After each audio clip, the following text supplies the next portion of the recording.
Olá pessoal, aqui é o professor Hugo, professor de Física 1. Então na aula de hoje, a gente vai ver os aspectos teóricos, né, da unidade 4 do nosso guia de estudos, que trata da dinâmica, quantidade de movimento, impulso, trabalho e energia. Então os tópicos trabalhados nessa aula de hoje serão quantidade de movimento e impulso, choques e colisões, trabalho e energia. Então o primeiro deles é o que é quantidade de movimento. O próprio nome nos induz a entender o que é. É o quanto de movimento ele tem. Então se um corpo está se movendo, ele tem uma velocidade. E um corpo, para ele existir, ele tem uma massa. Então quantidade de movimento é uma grandeza vetorial, né, que relaciona a massa e a velocidade. É uma grandeza vetorial por quê? Massa é uma grandeza escalar. Velocidade é uma grandeza vetorial, então a velocidade tem intensidade, direção e sentido. Então a quantidade de movimento necessariamente, né, é uma grandeza vetorial também, que é a massa vezes a velocidade do corpo. Então a sua unidade, a sua grandeza é quilo vezes massa vezes metro por segundo. Quilo, unidade de massa, velocidade, metro por segundo. O que é impulso? Quando você dá impulso em alguma coisa, o que a gente está fazendo? Se eu dar impulso nessa TV, o que eu estou fazendo? Eu estou aplicando uma força nela, né, por um determinado instante de tempo. Então vejam só, o pessoal aqui empurrando o carro, um exemplo prático. Se eu chegar no carro e só aplicar a força bem rapidamente, ou seja, um ΔT muito pequeno, o impulso vai ser muito baixo. Se esse número aqui é pequeno, né, o resultado também é pequeno. Mas se eu ficar aplicando uma força constante por muito tempo, o impulso vai sendo cada vez maior. Ou seja, o impulso é diretamente proporcional à força e diretamente proporcional à força e ao tempo aplicado. Então, se força, a unidade é Newton, tempo é segundo, então a unidade do impulso é Newton vezes segundo, né, como produto e o impulso é o produto da força em função do intervalo de tempo no qual ela é aplicada. Graficamente, o que a gente pode perceber com relação ao impulso? Se a força for constante, eu tenho um gráfico, força por tempo. Se a força é constante, o impulso é pura e simplesmente a área da figura geométrica que ele formar. E se a força for variável, segue o mesmo princípio. O módulo do impulso é a área, né, formada. No caso aqui, ó, a gente tem uma área positiva e uma área, né, com força negativa. Então a gente tem que fazer a subtração de uma pela outra. Né? Aqui para figuras conhecidas, é bem tranquilo a gente estar resolvendo, né, essas áreas. Né? Para áreas mais complexas, né, curvas, né, outro tipo de função, né, a gente tem o recurso da integral. Tá ok? E o teorema do impulso, olha só, o teorema do impulso nos diz que o impulso da força resultante é equivalente à variação da quantidade do movimento. Mas de onde veio isso? Vejam só. Impulso, força vezes ΔT. Tá ok. A gente sabe que força é igual a massa vezes aceleração, né, da segunda lei de Newton. Então, no lugar da força aqui, eu coloquei massa vezes aceleração. Então, impulso é massa vezes aceleração vezes o ΔT. Ok. Da cinemática, a gente sabe que a aceleração é variação da velocidade dividido pela variação do tempo.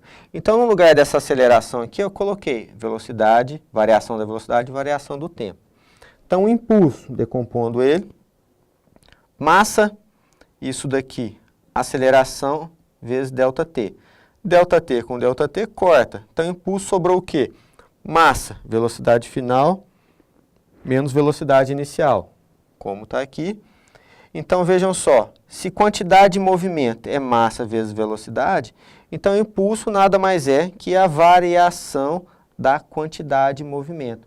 Quantidade de movimento final menos a quantidade de movimento inicial. Então, partindo desse princípio, a gente consegue analisar choques e colisões. O que é choque e colisão? Quando dois corpos, né, trocam entre si forças intensas que podem, geralmente, mas que podem provocar deformações nos corpos. O que é um choque? Um corpo bater no outro. Aí situações que podem acontecer. Um corpo bate no outro e cada um vai para um lado. Um corpo bate no outro e um carrega o outro. Um corpo está parado, vem um bate e carrega. Então são essas situações, mas todas elas se baseiam no que a gente acabou de falar, ó, teorema do impulso, que é a variação da quantidade de movimento. Então em choques e colisões são as situações a seguir. Dois corpos, quando eles batem e não ficam juntos, então, ó, quantidade de movimento inicial, que é a massa do primeiro vezes velocidade do primeiro, massa do segundo vezes velocidade do segundo, é igual massa do primeiro vezes velocidade do primeiro, massa do segundo vezes velocidade do segundo. Isso aqui, ó, antes do choque, depois do choque. Então, partindo disso aqui, ó, a gente consegue determinar, em função dos parâmetros fornecidos, qualquer um deles. É interessante, lembrar nesse momento que, por exemplo, se o corpo 2 está parado, velocidade 2 é zero. Então, esse termo aqui, ele desapareceria. São situações, problemas que a gente vai ver nas aulas dos exercícios e aplicações. Outra consideração importante é quando os corpos eles se conectam, eles ficam juntos após a colisão. Se tem um corpo parado, eu bato e vou carregando ele, o que vai acontecer? Variação da quantidade de movimento. Massa do primeiro vezes velocidade, massa do segundo vezes velocidade. Como os corpos ficaram unidos, somamos as massas dos dois, vezes uma velocidade que o conjunto vai adquirir. Então, é tudo baseado no teorema do impulso. Outro conceito importante que a gente tem na nossa unidade 4 é o conceito de trabalho, que é a grandeza física associada à ação de uma determinada força por um determinado deslocamento. Então, a formulação geral do trabalho é força vezes deslocamento vezes o cosseno de θ. Mas por que tem esse cosseno de θ? Porque não necessariamente a força precisa estar paralela à superfície. A força pode estar sendo aplicada com um determinado ângulo. Se ela está aplicada paralela à superfície, o θ é 0 graus. Então, a gente sabe que cosseno de 0 é igual a 1, então trabalho é força vezes deslocamento. Interessante deixar claro também que a unidade do trabalho é o J, que é a J de Joule. Então, essa é a formulação para cálculo do trabalho. Graficamente, a gente tem essas duas considerações, que são válidas também para o impulso. É igual ao do impulso. Força constante, se eu tenho um gráfico de força por deslocamento, trabalho é a área que ela forma sobre a curva. E quando é uma força variável, o módulo do trabalho é o quê? Área 1, no caso, menos área 2. Então, a gente tem condições, em função das figuras geométricas que as forças variáveis irão compor, a gente tem condições de calcular o trabalho. Para funções mais complexas, é necessário o uso do dispositivo de cálculo chamado integral. Energia, vejam só, energia está diretamente relacionada com uma capacidade de realizar trabalho. A gente sabe aquela frase, no universo nada se cria, tudo se transforma. A energia ela não é criada nem destruída, ela apenas é, no caso, transformada. Então, ó, vejam só, na ciência, principalmente na física, a energia é entendida como a capacidade de se realizar trabalho. Significa dizer que um sistema físico dotado de energia, ele tem condições de realizar trabalho. O que é realizar trabalho? É produzir alguma coisa, aquilo no qual o elemento foi projetado para produzir, para realizar. Há alguns tipos de energia. Energia cinética. Sempre que a gente vê energia cinética, a gente deve relacionar a energia cinética com capacidade. A energia cinética está relacionada ao movimento. A energia cinética é a energia que um corpo possui sempre que está em movimento. Então, associe energia cinética com energia associada ao movimento. E a formulação energia cinética é massa vezes a velocidade ao quadrado dividido por 2.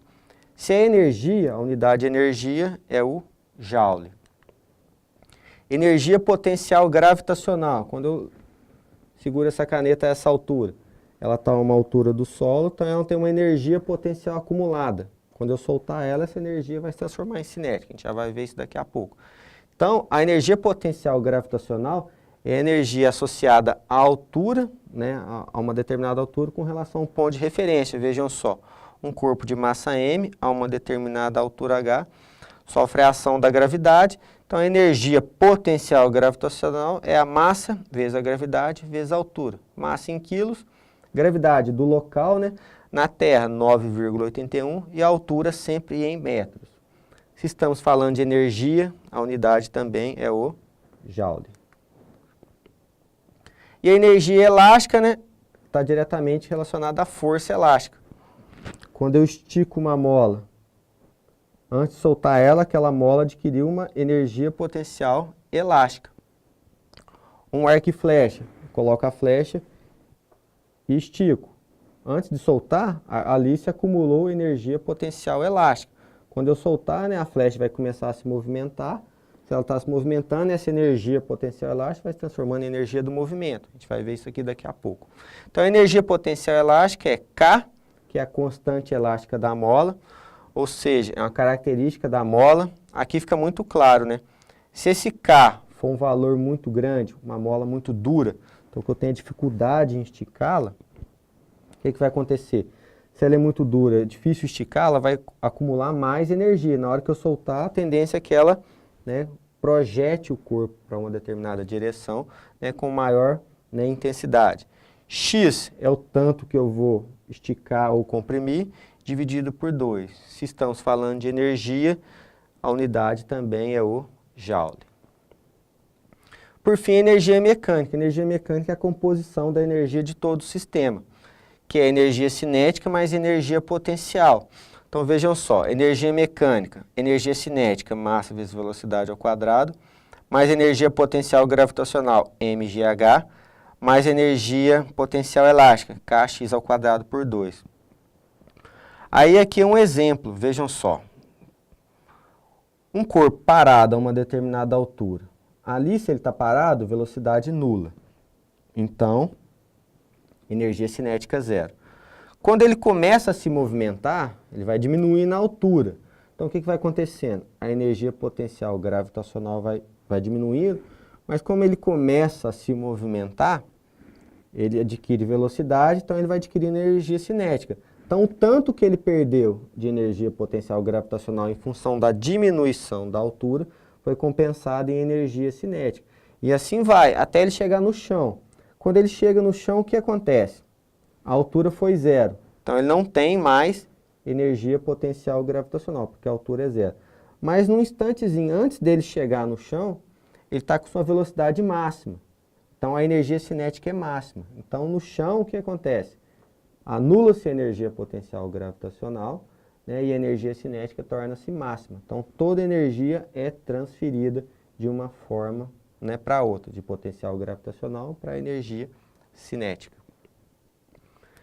Então, pessoal, é isso, né, esses são os aspectos teóricos da unidade 4, né, agora nas próximas aulas, a gente vai fazer alguns exercícios, né, exercícios de aplicação, né, acerca desses conteúdos vistos. Tá ok? Muito obrigado.